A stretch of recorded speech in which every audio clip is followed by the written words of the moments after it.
Thank you. Judges, if you had time to look over the materials, are you ready to get started? Or do you need a couple more moments? Okay. All right. Good morning, everybody. Thank you for being here. We are Team 5 Consulting. I'm Scott.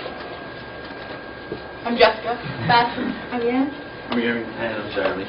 And we're here to talk to you about our analysis of Staples. Quick agenda before we start. We're going to give you some company background. We're going to go into some ethical issues and environmental concerns that Staples is dealing with right now. We're then going to take a deep dive into the office supply industry and give you some of the driving forces behind kind of what's shaping Staples' business in the present. We're going to go into more of a company analysis, followed by some current events that Staples is concerned about and is participating in right now. And finally, we're going to finish with our recommendations for how Staples can move forward from these things. So Yang is going to start with the company background. Staples' vision is to have every product your business needs to succeed, and the mission is Staples Soul, which part Yang will talk it later. Staples' business is separated into 3 segments: North American, stores, and online, and now Staples.com become the 2nd largest e-commerce site in the world, North American commercial and international operations. And now Staples' business has been expanded into 23 countries in the world. And the Staples' current growth objectives are to expanding assortment to be a one-stop shop for business, accelerating growth online, and increasing flexibility and consistency. When it comes to business, Staples wants to do well, but equally wants to do well.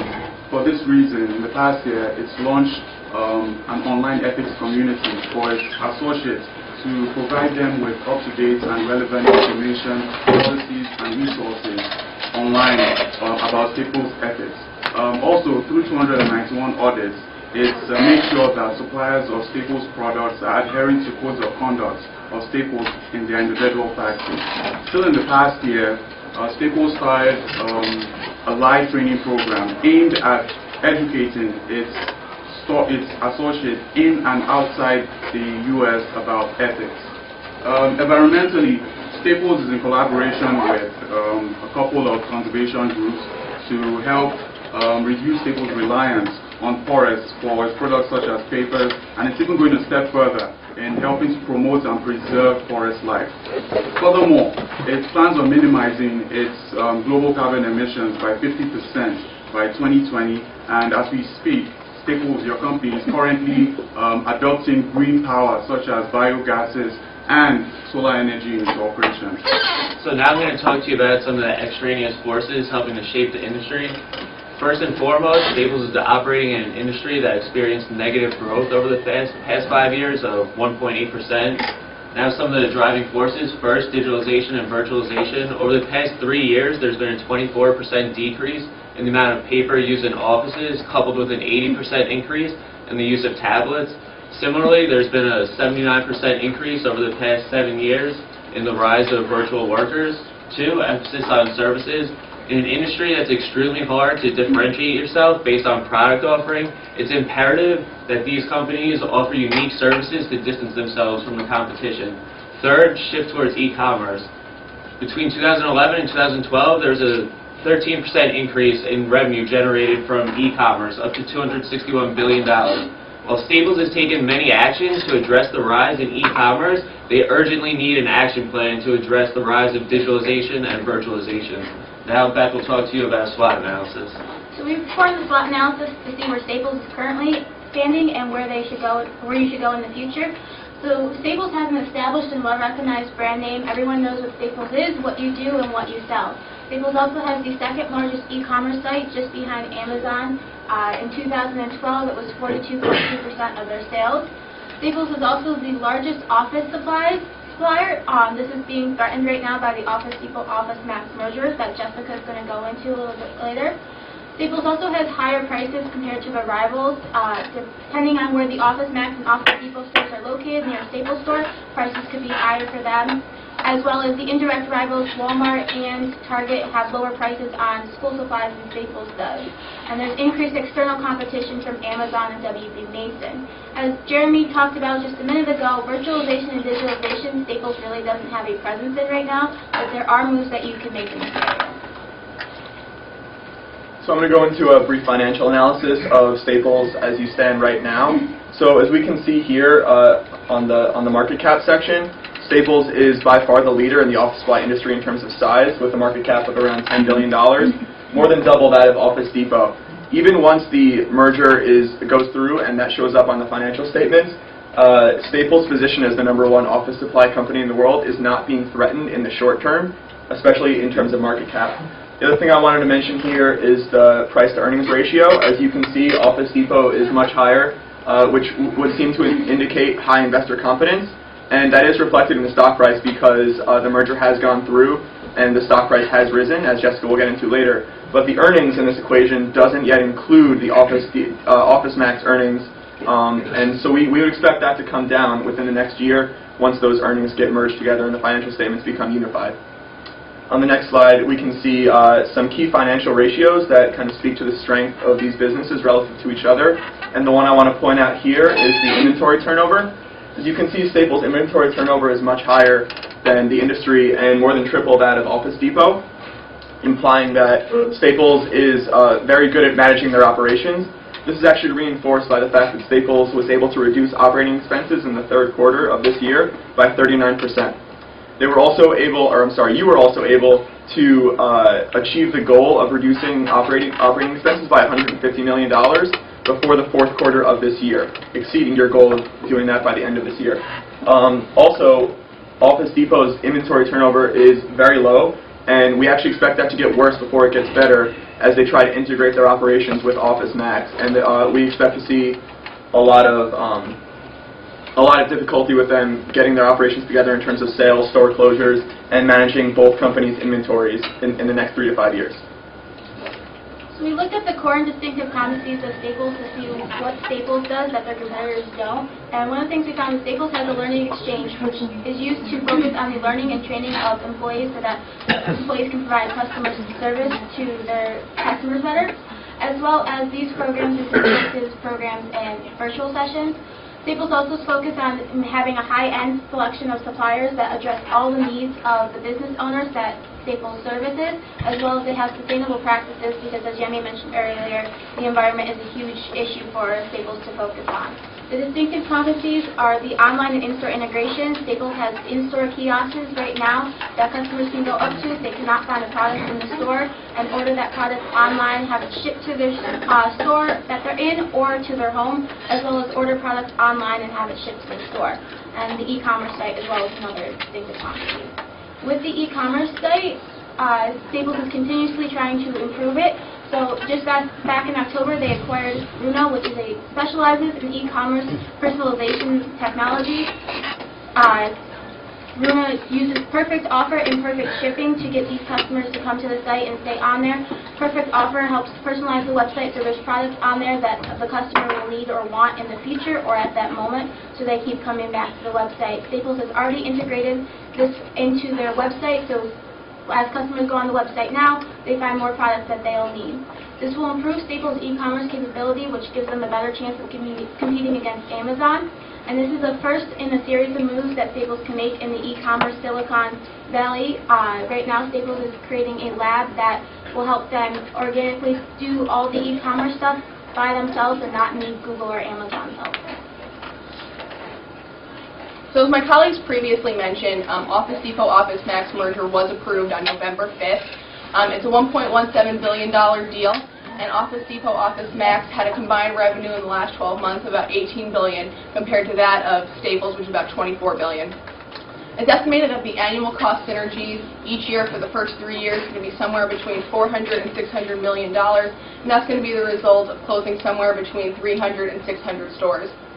Some of the pros for you, you remain the office supply leader, and you could potentially pick up sales from the closed stores as well as the contract customers in those areas.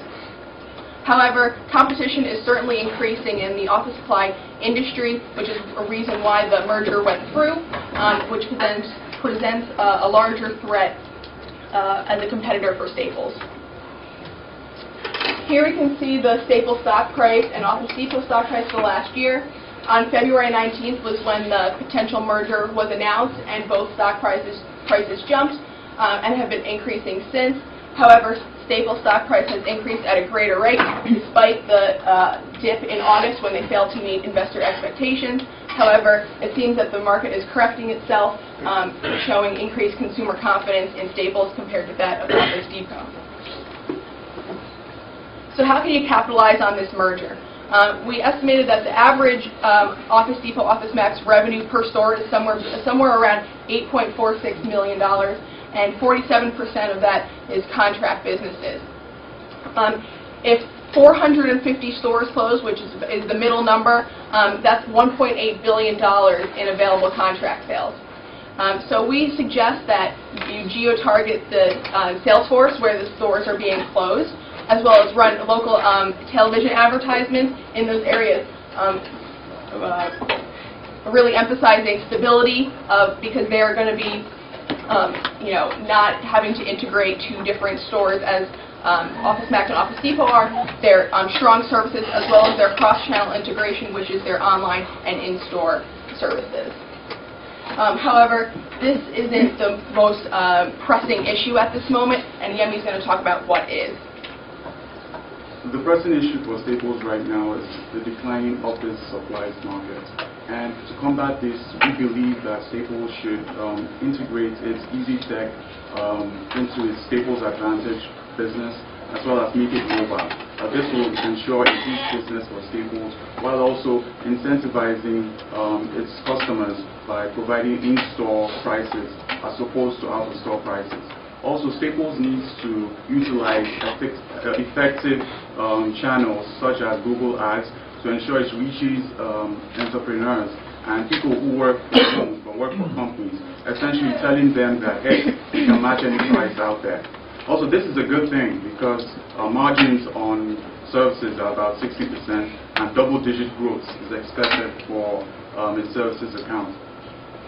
So Staples' vision is to be able to provide every product a company needs to succeed, and we believe this vision should extend beyond just the physical products to the intangible products the company needs to be successful.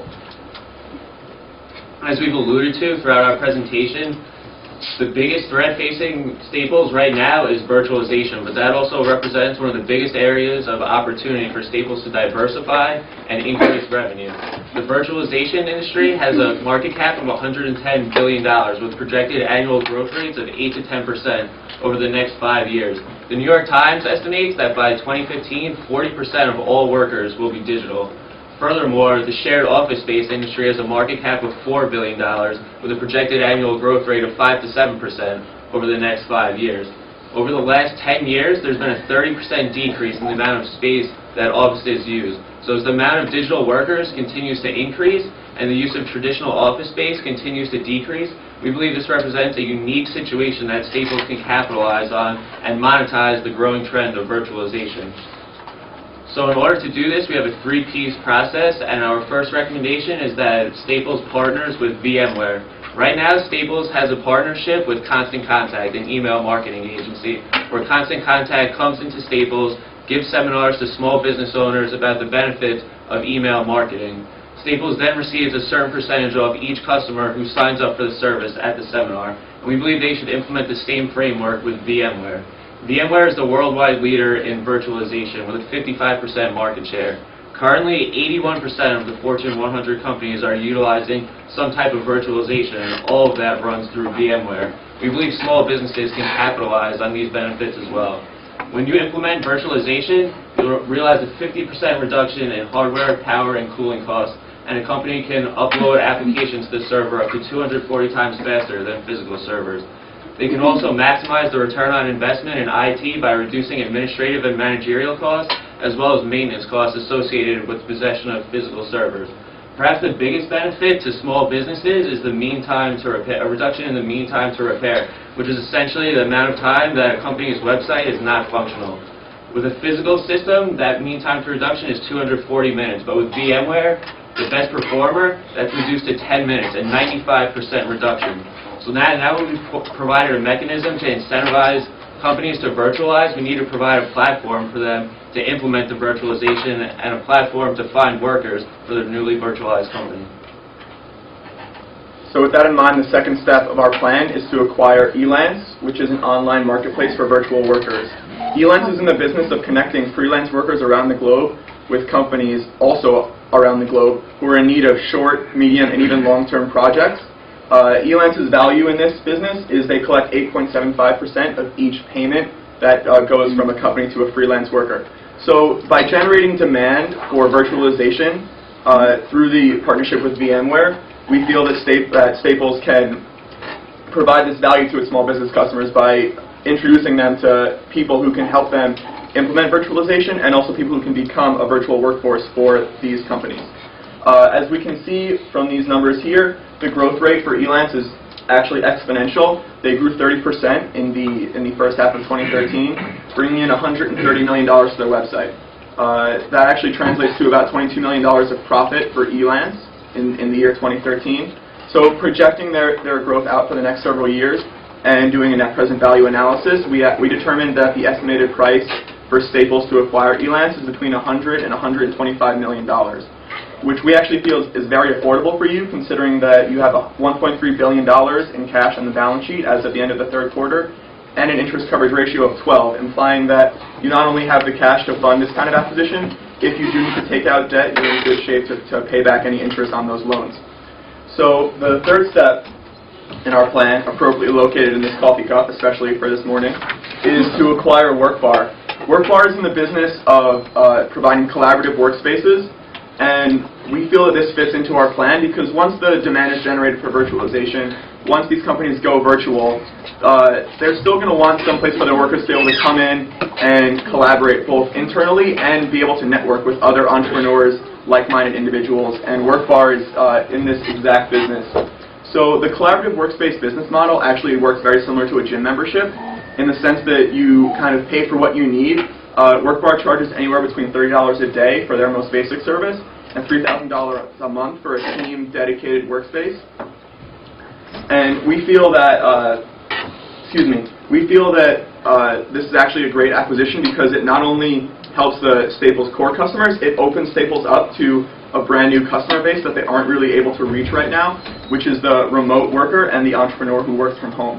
While these people do use some office supplies, when they're not in an office, we feel that they aren't really being exposed to the full value that Staples can provide to them. So WorkBar, as they are now, has supplies like snacks, pens, pencils, fair trade coffee, all the things that Staples is selling and that you're actually trying to push in terms of the alternative office supplies to combat the decline in the core products like paper. So Staples can not only provide these things, they can also collect revenue from the memberships by acquiring WorkBar. So by projecting, once again, by projecting WorkBar's revenues for the next several years, doing net present value, we determined that the estimated acquisition price for Staples would be between $2 and $5 million, considering that there's only 2 locations. But we feel, although this is a drop in the bucket compared to your $24 billion of revenue last year, we think this is a really good starting point. First of all, because WorkBar is located in Boston and Cambridge, it's very close to your Framingham, Massachusetts headquarters. Second of all, this is a start, and it could Staples could launch from WorkBar to become the national leader in the collaborative workspace market by either setting up new locations in other cities or acquiring similar companies in entrepreneurial centers like New York and San Francisco. So we feel that even though the decline in core office products is a big concern for Staples, by following some of the steps that we've laid out here, you can actually turn this into a real opportunity and become and break into an emerging market in the ground floor and really help your customers gain more value from virtualization and help you remain the #1 office supply company in the world. Thank you.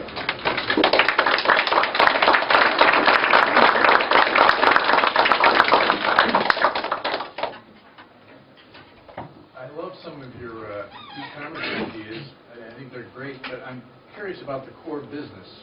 Can you talk about the post office at all, the 84 locations that the post office has collaborated with Staples on, and maybe what that might mean to the business?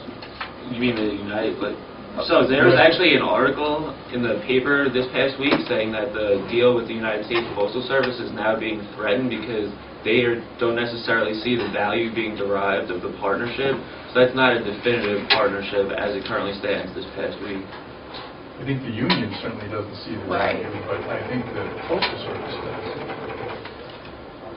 Well, I mean, the union, as I'm sure we know, has kind of a stranglehold on the Postal Service, so until that gets resolved, we didn't feel that it was necessarily the best use of our time to focus on that. I mean, obviously, it is an opportunity for Staples, but if it's not, definitely going to go through, we felt it was better to focus elsewhere. What are WorkBar's potential numbers look like on a per location basis from a profitability standpoint? Sure. So WorkBar, as it stands now, has about 150 business customers, which actually includes a lot of names you might recognize, like a Yelp or a Facebook. So like I said, each of these customers can pay anywhere between $30 a day and $3,000 a month. So it was kind of hard to get the exact figure. Rough estimate, I kind of figured maybe $500 a month would be a good kind of baseline, because most companies wouldn't be at the really high end. That's for like big teams with a dedicated workspace. So that projects out to about a $750,000 per year revenue for each location. And we expect to see between an 8 and 10% growth rate in that market for the next 3 to 5 years. Where will that space be? Within the stores now, or? Those would be separate locations. Those would be like franchise locations. When you talk about inventory turns, the e-commerce site just added about 70,000 items. What does that do to the turns of that? Well, those numbers haven't been reflected in the inventory turns. I mean, once the fourth quarter numbers come out, especially with the holiday season, we'll be able to analyze that further.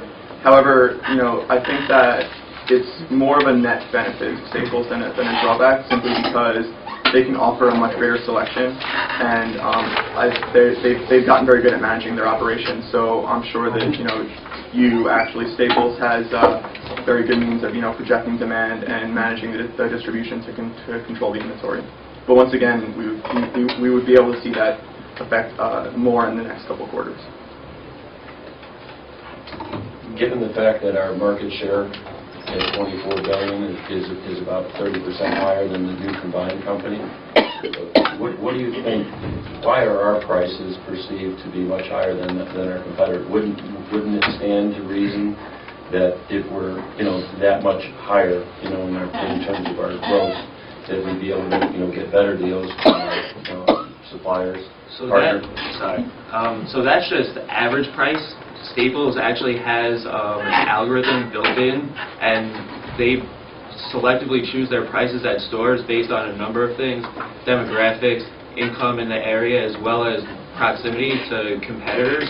So for example, if there is no OfficeMax or Office Depot within a 10-mile radius, they increase their prices, whereas if there's a competitor located in that 10-mile radius, they actually decrease their prices. So they are very cognizant of the fact that their prices are higher relative on average to their competitors, but they make the effort and they've built in the technology to detect those weaknesses, so they offer lower prices where competition is also the highest. Just to add on to that, also, the competition that they, when we say that they have higher pricing than competition, that also includes companies like discount retailers, Target, Walmart, companies like Amazon. So, and in reality, you aren't going to be able to compete with a Walmart in terms of margins, right? But the value that you provide, especially to the small business customer, is the cross-channel experience, and giving them a dedicated salesperson who understands their needs from a small business and office supply type of standpoint.